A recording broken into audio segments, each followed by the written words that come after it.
여러분 안녕하십니까, 진성호입니다. 이재명 더불어민주당 대표는 지금 재판을 받느라 정신이 없습니다. 본인 재판도 있고 최측근, 김용, 정진상, 아무튼 재판이 열리면서 갈수록 이재명은 벼랑 끝에 서고 있습니다. 무엇보다 본인의 선거법 재판입니다. 오늘 서울중앙지법에는 이재명의 허위사실 유포 혐의에 대한 선거법 재판이 열렸습니다. 이재명 대표가 국정감사장에서 대장동 백현동에 대해서 거짓말을 하고, 또 지금은 고인이 된 김문기 전 성남도시개발공사 처장에 대해서 모른다고 인터뷰 등을 통해 말했던 것이 선거에 당선될 목적으로 거짓말을 했다는 그런 의혹입니다. 자, 지금까지 이재명 대표 측은 계속 부인해 보다가 이제 위기에 처했습니다. 성남시의 전직 공무원들이 잇따라 양심선언을 한 겁니다. 자, 백현동 개발 의혹. 이재명은 박근혜 정부의 국토부의 협박에 의해서 어쩔 수 없이 했다. 마치 의무사항이라는 듯이 말했습니다. 그러나 성남시의 전직 공무원들 생각은 달랐습니다. 답은 달랐습니다. 이재명 성남시장에 다 보겠다는 겁니다. 국토부에서 이건 의무사항이 아니라 지방자치단체가 알아서 할 일이다. 그런데 이 말을 듣고도 이재명은 마치 자기가 이 의무를 지키지 않으면 큰일 날 거라고 생각해서 박근혜 정부의 협박 때문에 했다, 이런 취지로 말한 겁니다. 자, 이처럼 지금 성남시 공무원들의 증언이 잇따르자 이제 위기를 느낀 이재명 측이 오늘은 다른 방법을 쓰기 시작했습니다. 설령 이게 거짓말이더라도, 허위사실이더라도 처벌받지 않는다. 자, 그 이유는 국회법이라는 겁니다. 자, 지금 이제 이재명 변호사 오늘 상당히 충격적인 발언들을 했습니다. 이걸 보면 실무공무원들의 법정 진술이 잇따르면서 이재명의 거짓말이 들통이 나자 이제 만약 국감에서의 발언이 허위사실이라도 국회 정언감정법에 따라 처벌받지 않는다고 작전을 바꾼 겁니다. 물론 국회 정언감정법에 따라서 이게 죄냐 아니냐는 법원이 판단할 일입니다. 그런데 오늘 이걸 두고 검찰과 이재명 변호인이 정면 충돌했습니다. 이걸 보면 이제 이재명은 본인이 거짓말했다는 사실은 결코 돌이킬 수 없는 상황임을 인지한 게 아닌가 싶습니다. 오늘도 이재명 성남시장 시절 성남시장 비서실장의 통화 내역을 검찰이 폭로했습니다. 또 이 통화에 대해서 당시 전화를 받은 성남시 공무원이 이재명에게 치명적으로 불리한 진술을 했습니다.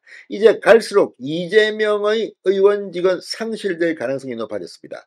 오죽하면 허위사실이라도 국회 정언감정법에 따라 처벌받지 않는다고 이재명의 변호인이 말하고 나섰을까요?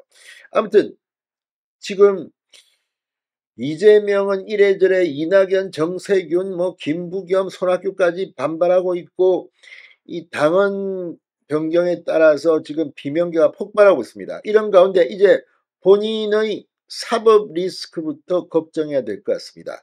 이렇게 가면 의원직은 상실될 가능성이 대단히 높아지고 있습니다. 진성호의 융단 폭격 시작합니다. 이재명 민주당 대표를 융단 폭격합니다. 방송에 앞서 아직 진성호 방송에 구독자가 아니신 분은 붉은색 구독 버튼 눌러주십시오. 더 좋은 방송으로 보답하겠습니다. 지금 이재명은 최소한 일주일에 2번 이상은 재판을 받습니다. 이제 3번 더 늘어날 겁니다. 총선 때까지 그렇다는 말입니다. 정기국회가 이제 끝나고 이재명은 비회기 기간 중이라서 구속될 수도 있습니다. 지금 이재명은 내 코가 석자입니다. 자, 오늘 이재명의 선거법 재판에서 국토부의 압력이 없었다, 이재명은 국토부의 압력 때문이라고 했는데 이 없었다는 실무자 정언이 이어졌습니다.